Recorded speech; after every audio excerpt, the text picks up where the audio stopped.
यो everyone, तो मेरा नाम लवीश और मैं कवर करने वाला हूँ the legendary series tower of God. देखो, मैंने इसको यूट्यूब पे ढूंढने की कोशिश करी थी हिंदी एक्सप्लेनेशन, लेकिन मुझे मिला ही नहीं। एक दो चैनल है जो इसको कवर कर रहे हैं, लेकिन यार इतनी गोटेड सीरीज़ की वैरायटी तो होनी चाहिए ना।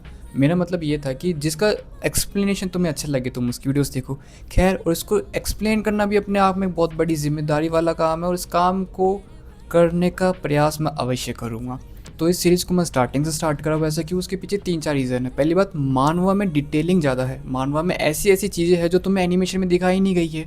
तो सेकंड चीज़ ये है कि इसके 3 सीज़न एनिमेट हो चुके हैं और सीज़न 3 के भी 2 पार्ट है। अब हम सीज़न 4 सीज़न 5 करेंगे तो नंबरिंग में काफ़ी ज़्यादा कन्फ्यूज़न हो सकता है। इससे अच्छा चैप्टर 1, 2, 3, 4, 5 ऐसा करना ज़्यादा इजी रहेगा और अच्छे से समझ में भी आएगा। तो सेकंड चैप्टर की स्टार्टिंग में हमें इवान को दिखाया जाता है, जो कि एक गाइड होता है। और वो कह रहा होता है, माय लेडी, आप पहले फ्लोर पे क्यों जा रहे हो, प्लीज़ मुझे कुछ बताओगे। और दूसरी तरफ हमें दिखाया जाता है प्रिंसेस यूरी को, जो कहती है, इवान तुम्हें नहीं पता है कि एक इरेगुलर टावर के अंदर आ चुका है। हाँ, वो भी हेडोन के साथ पहले फ्लोर पे, और थोड़ी देर में उसका टेस्ट स्टार्ट होने वाला है। और यहाँ पर इवान घबरा के बोलता है, एक सेकंड मिस यूरी, आप ये मत कहना कि आप वो टेस्ट देखने जा रही हो। हाँ, मैं क्यों नहीं कह सकती, मैं टेस्ट देखने ही जा रही हूँ, तुम्हें चलना है तो चलो। फिर बेचारा इवान ने तो घबरा के ये सोचता है कि यार हेडोन ना देख ले, हेडोन ना देख ले, क्योंकि यार हेडोन ने देख लिया और उसने राजा को बता दिया तो उसका मरना तो तय है। तो यूरी इवान को लेके पहले फ्लोर पे आ जाती है और वो एक ऐसी जगह जाके छिप जाते हैं जहाँ उन्हें कोई नहीं देख सकता, लेकिन वो बाम और हेडोन दोनों को देख सकते हैं। तो यूरी जब बाम को देखती है काफ़ी ज़्यादा डिसअपॉइंट होकर कहती है, अरे मैं तो सोच रही थी कोई बड़ा मॉन्स्टर होगा, ये तो एक साधारण सा बच्चा है। इवान, तुम तो गाइड हो, एक बार तुम देख के बताना इसके अंदर कोई शक्तियाँ छुपी हुई है क्या। तो जब इवान बाम की तरफ देखता है तब कहता है कि ये मुझे फुर्तीला तो लग रहा है, लेकिन ये कहीं से मुझे ताकतवर तो बिल्कुल नहीं लग रहा, और इसके शरीर के अंदर से मुझे कोई शक्तियाँ महसूस नहीं हो रहा। अरे मिस यूरी, ये तो एक साधारण सा इंसान।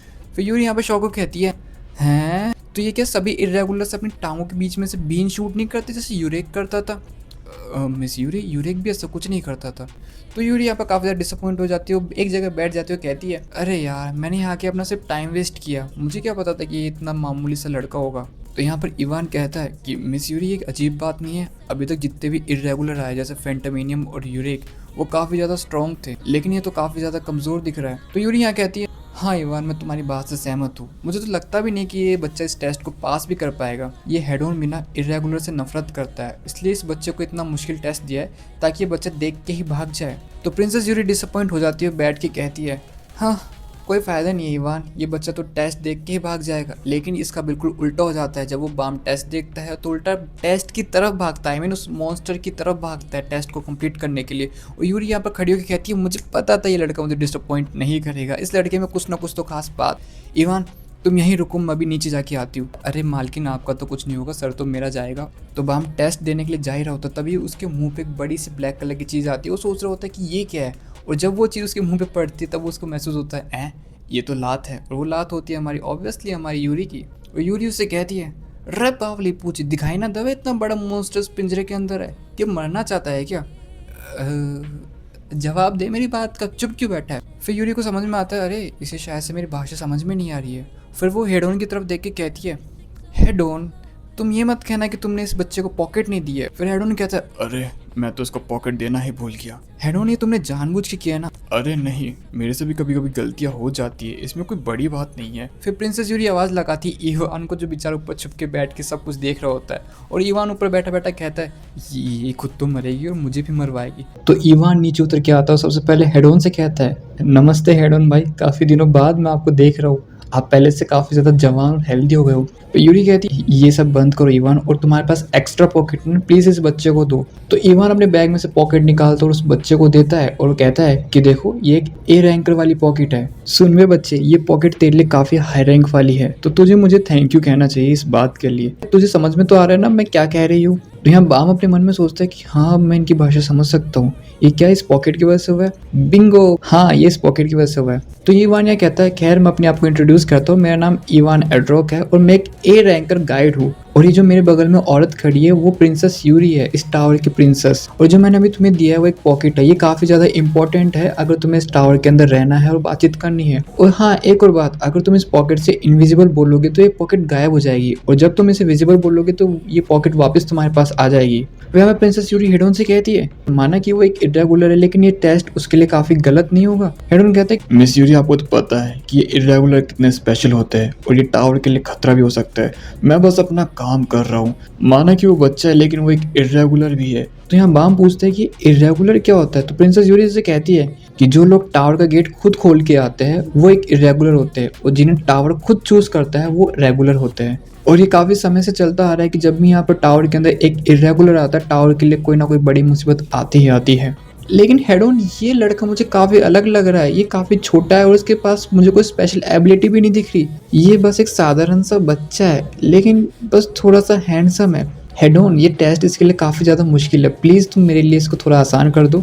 नहीं मिस यूरी, मैं ऐसा नहीं कर सकता। अगर आपको इस बच्चे की मदद करनी है तो आप अपना एक हथियार इसे क्यों नहीं दे देते?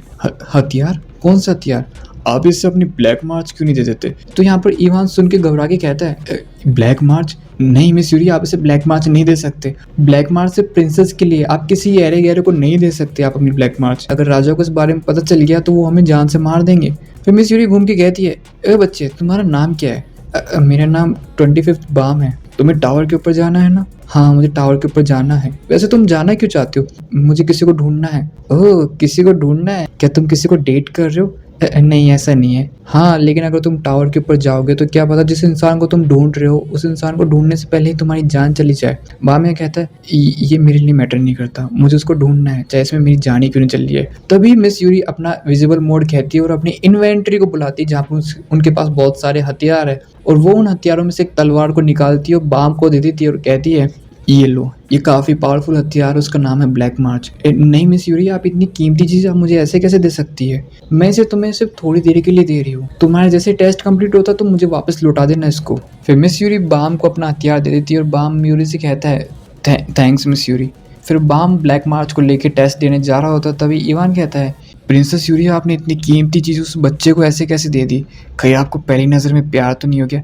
चुप कर बंदर, ऐसा कुछ नहीं है। मुझे लगता है कि ये लड़का इस तलवार के लायक है। मिस यूरी, आपको सच में लगता है कि ये लड़का इस टावर को चेंज कर पाएगा? मैं इस बारे में अभी कुछ नहीं कह सकती, लेकिन मुझे उस लड़के के अंदर कुछ ना कुछ तो बात लग रही है। तो यहाँ पर हमारे सेकंड चैप्टर का एंड हो जाता है। मैं मानता हूँ कि एक्सप्लेनेशन इतनी कोई खास थी नहीं, इतनी कुछ मज़ा नहीं आया होगा, लेकिन स्टार्टिंग में अभी डे बाय डे तुम्हें अब जो तुम्हें नेक्स्ट चैप्टर आएंगे उनकी थोड़ी और बेटर 1% बेटर होती रहेगी एक्सप्लेनेशन। तो प्लीज़ चैनल को सब्सक्राइब कर लेना और टावर ऑफ गॉड के मज़े लेते रहो यार। एंड आई प्रॉमिस कि एक्सप्लेनेशन में डे बाय डे सुधार होता रहेगा।